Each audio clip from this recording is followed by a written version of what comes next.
Oke, ini dia isi tas bersalinku. Jadi ini terbagi dua bagian. Yang bagian sana itu khusus untuk pakaian babynya, keperluan babynya. Dan yang bagian sini ini khusus pakaian aku atau keperluan aku. Dan yang untuk di restnya itu isinya seperti dokumen, pelak, tisu, kapas, dan lain-lain. Kayak gitu nanti aku bakal tunjukin apa aja yang aku bawa setelah video ini.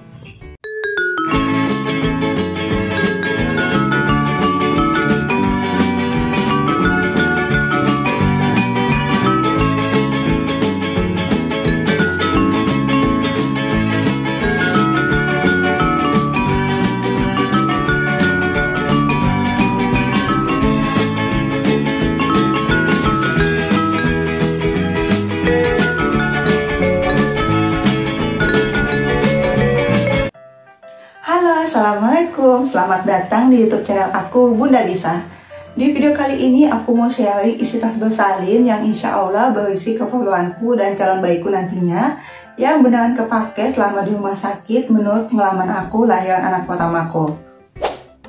Jadi insya Allah nanti ketika aku bersalin, aku bakal bawanya satu koper ini aja. Sebenarnya kopernya ini tuh agak kegedean banget sih sebenarnya. Tapi karena yang free-nya cuma adanya ini, jadi ya udah aku packing pakai ini. Kalau teman-teman punya koper yang lebih sedang ukurannya, kalian bisa packing pakai koper yang itu. Aku memilih packing pakai koper soalnya menurut pengalaman aku lahiran anak pertama, aku pakainya tuh koper yang kecil, yang untuk traveling yang bisa masuk di kabin itu, sama yang satunya lagi aku pakai tas jinjing. Nah yang tas jinjing itu mudah banget isinya tuh berantakan. Kalau misalnya suamiku tuh cari perlengkapan bayi dan gak nemu, pasti semuanya tuh dikeluarin isinya. Jadi belajar dari pengalaman, aku mencoba untuk packing yang lebih mudah suamiku nanti cari barangnya. Jadi menurutku pakai koper itu lebih bagus. Soalnya kalau misalnya kopernya dibuka, semuanya sudah kelihatan mana aja yang misalnya dia butuhkan dan yang mana yang enggak, kayak gitu. Itu menurut pengalamanku waktu lahiran anak pertama. Saat buat video ini, usia kehamilanku tuh 35 minggu. Jadi teman-teman udah bisa persiapin isi tas bersalinnya di usia 7 bulan ke atas. Kalau menurut aku idealnya 32 minggu ke atas teman-teman udah bisa persiapin isi tas bersalinnya, supaya nggak terlalu ngoyo dan nggak terlalu capek juga. Dan kalau misalnya ada barang yang kelupaan tinggal dimasukin aja dan nggak keburu waktu juga. Karena kan kita nggak tahu tanggal pastinya kapan kita bakal lahiran. Jadi kalau sewaktu-waktu kita mesti ke rumah sakit, kita tinggal berangkat aja, barangnya udah pada siap semuanya. Tapi sebelum teman-teman menyiapkan isi tas bersalinnya, ada baiknya teman-teman survei dulu tempat bersalinnya, mau melahirkan di mana, providernya atau rumah sakitnya tuh menyediakan apa aja. Ya jadi kita bisa bawa barang itu yang efektif, yang efisien, nggak kebanyakan dan nggak kurang juga. Kalau kebanyakan sih nggak apa-apa, tapi kalau kurang kan kasihan juga yang temani kita lahiran harus bolak-balik nyari barang yang nggak kebawa. Kalau aku sendiri insya Allah bakal lahiran di rumah sakit, yang rumah sakitnya itu menyuruh kami untuk membawa sendiri keperluannya untuk lahiran. By the way, isi kopernya ini aku persiapin untuk 2-3 hari persalinan.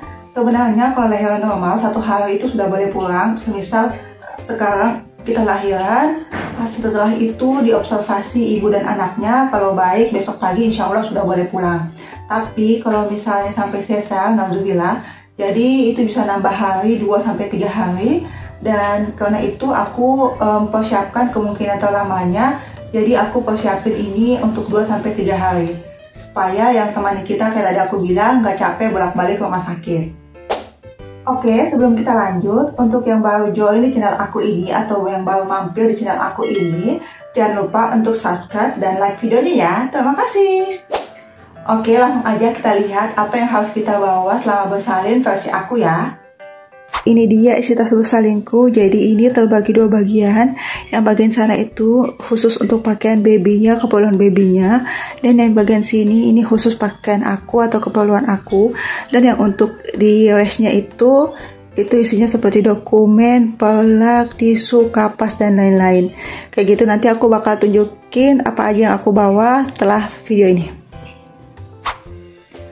Oke, jadi kita mulai dari awal kita datang di rumah sakit. Buat teman-teman yang baru mau melahirkan, aku sarankan kalian ke provider atau ke rumah sakit nanti setelah bukaan keempat. Karena kalau misalnya masih awal-awal, masih bukaan 1, 2, 3 itu teman-teman bakal disuruh pulang lagi kayak pengalaman aku dulu sampai 3 kali datang ke rumah sakit. Tapi karena pembukaannya belum maju jadi disuruh pulang. Nanti setelah bukaan 4 baru boleh masuk ke ruang bersalin kayak gitu. Ceritanya ini kita sudah masuk di rumah sakit, kita sudah ke provider. Nah di provider itu kalau kita datang dalam keadaan menggunakan rok, kita bakal diminta untuk menggunakan sarung. Nah jadi kita butuhkan itu, pertama itu sarung. Ini sarung untuk kita ganti nanti. Kalau kita pakai rok kita bakal disuruh ganti pakai ini. Dan juga kalau di tempat aku bersalin, waktu itu aku disuruh minta bawa underpad kayak gini, pelak yang langsung bisa dibuang. Jadi mereka bakal minta ini untuk alas darah kita itu pas bersalin. Nah jadi mereka bisa langsung buang kalau setelah kita bersalin, seperti itu. Jadi pas bersalin mereka bakal butuhin sarung dan juga pelak atau underpad ini. Oke lanjut, jadi setelah lahiran, setelah bayinya lahir, untuk babynya itu dibutuhkan 2 kain. Nah 2 kain ini teman-teman bisa menyiapkan 2 bedong atau 2 kain sedang atau 2 sarung.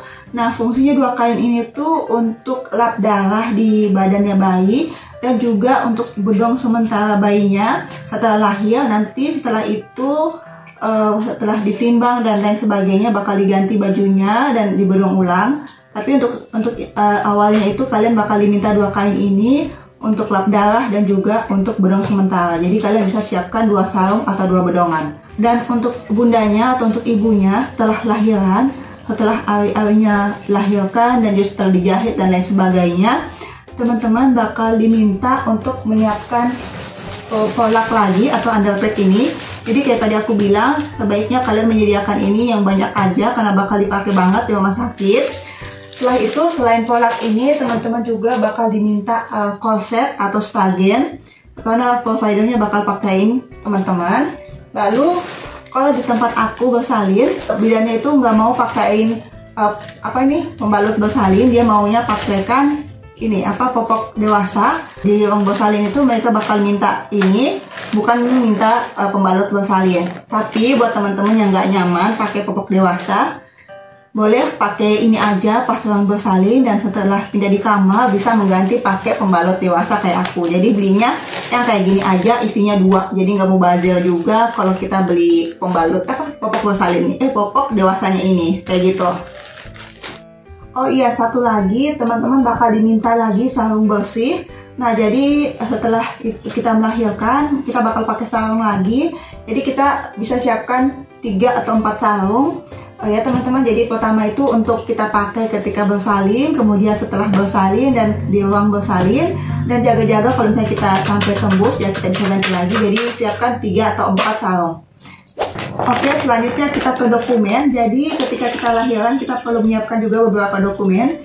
Dokumen yang kita perlu siapkan yaitu yang pertama fotokopi dan asli KTP suami istri, fotokopi dan asli kartu keluarga, fotokopi dan asli BPJS, fotokopi dan asli buku nikah. Itu biasanya diminta ketika lahiran anak pertama. Kemudian juga dibutuhkan buku KIA ini, teman-teman perlu bawa. Tapi buat teman-teman yang nggak punya buku KIA ini nggak apa-apa, tenang aja, kalian bisa menyiapkan atau memperlihatkan pemeriksaan terakhir dan juga memperlihatkan rujukan dari vaskes pertama. Tapi buat teman-teman yang punya buku KIA seperti ini sebaiknya dibawa karena ini berisi pemantauan ibu dan janin ketika lagi hamil 9 bulan. Oke, sekarang kita lanjut ke keperluan bayi. Jadi di sini aku siapin 3 setel yang berbedong kayak gini. Jadi di setiap selnya itu sudah aku bungkusin sekalian kayak gini. Di sini isinya itu baju, celana, popok kain, sarung tangan, sarung kaki dan juga topi.